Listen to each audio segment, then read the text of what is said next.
मित्रों, सनातन धर्म में कालचक्र को 4 भाग में बांटा गया है। त्रेता युग, सत्य युग, द्वापर युग एवं आज का युग कलयुग। इन 4 युग को लेकर हिंदू धर्म में इससे जुड़ा 4 धाम भी है, जैसे कि उत्तर में बद्रीनाथ धाम, दक्षिण में रामेश्वरम धाम, पूर्व में जगन्नाथ धाम और पश्चिम में द्वारिका धाम। इन चारों धाम को कालखंड के 4 युग में स्थापित किया गया था, जिसका वर्णन हिंदू धर्म ग्रंथों में मिलता है, जिसके अनुसार बद्रीनाथ धाम को सतयुग में, रामेश्वरम धाम को त्रेता युग में, द्वारिका धाम को द्वापर युग में, साथ ही कलयुग में भगवान जगन्नाथ धाम को स्थापित किया गया था। इन 4 धाम सभी 4 कालखंड के युग को दर्शाते हैं और इसकी स्थापना भगवान विष्णु के अवतारों ने की है। अभी हम कालचक्र के सबसे भयानक युग कलयुग में हैं, जहां धीरे धीरे अधर्म बढ़ता जा रहा है और मनुष्य अपने विनाश की ओर बढ़ रहा है। आज हम कलयुग के धाम जगन्नाथ धाम की बात करेंगे और उसको रहस्यों को विस्तार से जानेंगे। साथ ही ये भी जानेंगे कि आखिर क्यों एक दिन ये मंदिर समुद्र में डूब जाएगा। ओडिशा के पुरी जिले में स्थित भगवान जगन्नाथ मंदिर भगवान विष्णु के अवतार श्री कृष्ण को समर्पित है। जगन्नाथपुरी धाम भारत के सबसे रहस्यमयी मंदिर में से एक है। इस मंदिर में भगवान जगन्नाथ उनके बहन सुभद्रा और बड़े भैया बलभद्र के साथ विराजित हैं। इस मंदिर की महिमा अपरंपार है। आज तक बेहद से वैज्ञानिकों ने इस मंदिर के रहस्य को जानने आए, लेकिन हर बार वो बाद अपनी हार मानकर भगवान जगन्नाथ के सामने सर झुकाकर रह गए। आपको ये पता होना चाहिए कि भगवान श्री कृष्ण का हृदय आज भी जीवित है। ऐसा कहा जाता है कि भगवान श्री कृष्ण देह त्याग करने के बाद जब उनका अंतिम संस्कार किया गया, तब उनका पूरा शरीर पंचभूत में लीन हो गया, लेकिन शरीर का एकमात्र अंग उनका हृदय वैसा का वैसा ही रह गया। प्रचंड अग्नि भी उसको नष्ट नहीं कर पाई। परंपरा के अनुसार उनके पिंड को जल में प्रवाहित कर दिया गया था। ऐसा कहा जाता है कि उसके बाद वो पिंड है जल शुद्धि के बाद एक लकड़ी का रूप धारण कर लिया था। कई सालों बाद भगवान जगन्नाथ के भक्त राजा इंद्रद्युम्न को ये लकड़ी का टुकड़ा मिला। उन्होंने भगवान विश्वकर्मा के सहायता से भगवान जगन्नाथ का विग्रह बनाया और विग्रह के अंदर वो दिव्य ब्रह्म पदार्थ को स्थापित कर दिया है।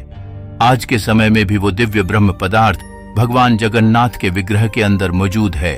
दोस्तों, पूरी जगन्नाथ मंदिर का रहस्य समझ से परे है। श्री जगन्नाथ मंदिर के ऊपर स्थापित लाल ध्वज सदैव हवा के विपरीत दिशा में लहराता है। ऐसा क्यों और किस वजह से होता है, आज तक वैज्ञानिक भी नहीं बता पाए हैं, लेकिन यह निश्चित ही आश्चर्यजनक बात है। यह भी आश्चर्य है कि प्रतिदिन सायंकाल मंदिर के ऊपर स्थापित ध्वज को मानव द्वारा उल्टा चढ़ाकर बदला जाता है। ध्वज भी इतना भव्य है कि जब यह लहराता है तो इसे सब देखते ही रह जाते हैं। पुरी में किसी भी स्थान से आप मंदिर के शीर्ष पर लगे सुदर्शन चक्र को देखेंगे तो वह आपको सदैव अपने सामने ही लगा दिखेगा। इसे नील चक्र भी कहते हैं। यह अष्टधातु से निर्मित है और अति पावन और पवित्र माना जाता है। भगवान जगन्नाथ के इस धाम में दुनिया का सबसे बड़ा रसोई घर मौजूद है, जिसमें करीब 500 रसोइये कुल 300 सहयोगियों के साथ रोज भगवान जगन्नाथ जी का महाप्रसाद बनाते हैं। लगभग हर रोज 20 लाख भक्त यहाँ भोजन कर सकते हैं।